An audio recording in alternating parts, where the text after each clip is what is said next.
আচ্ছা বন্ধুরা, বলুন তো পুষ্টির ভান্ডার কাকে বলে? যার মধ্যে কিনা প্রচুর পরিমাণে ভিটামিন, অ্যান্টিঅক্সিডেন্ট থাকে এবং এটাও বিশ্বাস করা হয় যে এটা খেলে নাকি আমাদের বার্ধক্যের লক্ষণ অনেকটাই কম থাকে এবং এটা ওজন কমাতেও সাহায্য করে। হ্যাঁ, আপনারা ঠিকই ধরেছেন। আমি আমাদের ভীষণ পরিচিত একটি খাবার মাশরুমের কথাই বলছি। নমস্কার বন্ধুরা, কিচেন কর্চায় আপনাদের সকলকে স্বাগত জানাচ্ছি। আজকে আপনাদের সাথে শেয়ার করব সম্পূর্ণ ইউনিক পদ্ধতিতে তৈরি মাশরুম আর ক্যাপসিকামের একটা মুখরোচক রেসিপিটি খেতে ভীষণ ভীষণ ভালো হয়েছিল। আর আমি যেভাবে রান্না করেছি আপনারা যদি সেভাবে ট্রাই করেন, আশা করি আপনাদেরও ভালো লাগবে। ভালো লাগলে অবশ্যই আমার চ্যানেলটিকে সাবস্ক্রাইব করে আমার পাশে থাকবেন আর আমাকে কমেন্ট করে জানাতে কিন্তু ভুলবেন না। তো এই রেসিপিটির জন্য আমি প্রথমেই দেখুন কিছুটা মাশরুম নিয়ে নিয়েছি, অ্যাপ্রক্স 200-250 গ্রাম মতো হবে। মাশরুমগুলোকে উল্টে রেখেছি, দেখুন খুব সুন্দর দেখতে লাগছে কিন্তু।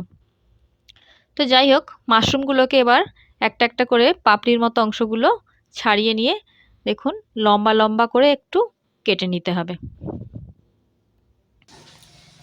দেখুন এইভাবে সমস্ত মাশরুমগুলোই কেটে নিতে হবে। এই দেখুন ঠিক এরকম ভাবে, খুব সরু সরু নয়, একটু মিডিয়াম সাইজ আর লম্বা লম্বা করে কেটে নিতে হবে। তো মাশরুমগুলোকে কেটে ধুয়ে পরিষ্কার করে একটা কড়াই বসিয়ে দিয়েছি। কড়াইতে এবার মাশরুমটা দিয়ে অল্প মানে ঠিক পরিমাণ মতো জলটা দিয়ে আর সামান্য একটু নুন হলুদ দিয়ে আমি ঢেকে দিয়ে মাশরুমটা সেদ্ধ করে নেব। মাশরুমটাকে এইভাবে 5 মিনিট মতো আমি ফুল ফ্লেমে সেদ্ধ করে নেব। ফুটে ওঠার পর অবশ্য ফ্লেমটা একটু কমিয়ে দেওয়া যায়। তো 5 মিনিট পর দেখুন মাশরুমটা অনেকটাই সেদ্ধ হয়ে গেছে। আমি এটাকে একটা পাত্রে ছেঁকে নেব। এবার একটু ঠান্ডা হলে হাতে করে চেপে চেপে ওর মধ্যে যে জলটা আছে সেই জলটা আমি বার করে ফেলে দেব। এইভাবে সমস্ত মাশরুমটাকে আমি জলটা চেপে বার করে দেব। এবার আবার ওই কড়াটাকে ধুয়ে পরিষ্কার করে ওভেনের মধ্যে বসিয়ে গরম হলে তাতে 2 টেবিল চামচ তেল দিয়ে দিয়েছি। দিয়ে দেখুন একটা মাঝারি সাইজের ক্যাপসিকামকে আমি দিচ্ছি। আর ক্যাপসিকামগুলো ঠিক মাশরুমের মতনই লম্বা লম্বা করে কেটে নিতে হবে। আর দিচ্ছি একটা ছোট সাইজের টমেটোটাও ওইভাবেই লম্বা লম্বা করে কেটেছি। আর দিচ্ছি একটা ছোট গাজরগুলো অবশ্যই একটু সরু সরু লম্বা লম্বা করে কেটেছি। আর দেব একটা বড় সাইজের পেঁয়াজগুলো দেখুন এরকম সরু সরু করে কেটে নিয়েছি। এবার দিয়ে দেবো 3-4টে কাঁচা লঙ্কাগুলো ছোট ছোট করে কুচিয়ে নিয়েছি। লঙ্কাটা আপনারা আপনাদের স্বাদ অনুযায়ী দেবেন। এবার এই সমস্ত উপকরণের মধ্যে দিয়ে দিচ্ছি পরিমাণ মতো নুন। আর এদিকে 5-6 কোয়া রসুন আমি ছাড়িয়ে একটা গ্রেটারে ওই কড়াইয়ের উপরই গ্রেট করে দেব। রসুনটা গ্রেট করা হয়ে গেছে। এবার 1 ইঞ্চি মতো আদা ছাড়িয়ে আবারও আমি কড়াইয়ের মধ্যে ওটাকে গ্রেট করে দিচ্ছি।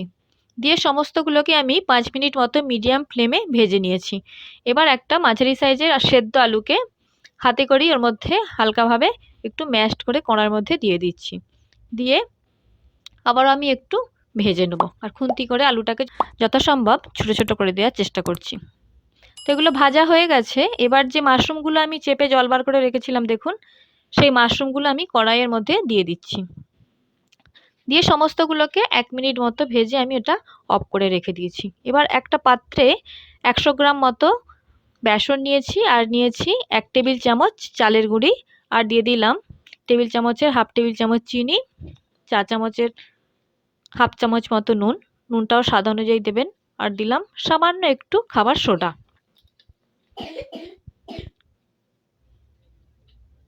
এবার এই সমস্ত উপকরণগুলোকে খুব ভালোভাবে একটা চামচের সাহায্যে আমি মিশিয়ে নেব। মিশিয়ে নিয়ে আস্তে আস্তে একটু একটু করে জল দিয়ে একটা ব্যাটার বানিয়ে নেব। জলটা কিন্তু একবারে দিলে হবে না, আস্তে আস্তে অল্প অল্প করে দিয়ে একটা ঘন ব্যাটার করতে হবে। ব্যাটারটা কিন্তু পাতলা হলে হবে না। তারপর খুব ভালোভাবে কিছুক্ষণ ফেটিয়ে নেওয়ার পর যেগুলো আমি কষিয়ে রেখে দিয়েছিলাম সেগুলোর মধ্যে দিয়ে দিলাম। আর দিয়ে দিলাম একটু ধনে পাতাটাও আপনারা আপনাদের স্বাদ অনুযায়ী দেবেন। দিয়ে সমস্ত উপকরণকে আবারও 2-1 মিনিট মতো একসঙ্গে আমি ভালোভাবে ফেটিয়ে নেব। দেখে বুঝতেই পাচ্ছেন ঘনত্বটা কতটা ঘন হয়েছে। এবার এর মধ্যে দিয়ে দিচ্ছি সামান্য একটু গুঁড়ো লঙ্কা দিয়ে এটাকে ভালোভাবে মিশিয়ে নেব। এবার অন্যদিকে একটা কড়াই বসিয়ে দিয়েছি, দেখুন কড়াইটা গরম হয়ে গেছে। এবার এর মধ্যে দিয়ে দিচ্ছি পরিমাণ মতো তেল। যেহেতু আমি এগুলো ডিপ ফ্রাই করব, তাই তেলটা একটু বেশিই দিচ্ছি। এবার একটু হাতে করে গোল গোল করে নিয়ে তেলের মধ্যে আমি দিয়ে দেব। যখন তেলের মধ্যে এগুলো ছাড়বেন, অবশ্যই গ্যাসের ফ্লেমটাকে কিন্তু কমিয়ে দেবেন। দেখুন সমস্তগুলো ছাড়া হয়ে গেছে। এবার এক পিঠ যখন ভাজা হয়ে গেছে, তখন খুন্তি দিয়ে সাবধানে এগুলোকে আমি উল্টে দিচ্ছি। এই সময় গ্যাসের ফ্লেমটা অবশ্যই মিডিয়াম টু লো থাকবে, না হলে কিন্তু উপরটা চুঁয়ে যাবে অথচ ভেতরটা কাঁচা হয়ে থাকবে। তো রেডি হয়ে গেল আমার ক্যাপসিকাম মাশরুমের ভীষণই ভালো এবং দুর্দান্ত স্বাদের একটা পকোড়া রেসিপি। এবার এটাকে আপনি গরম গরম সসের সাথে কিংবা সন্ধ্যাবেলা চায়ের সাথে পরিবেশন করুন, জাস্ট জমে যাবে।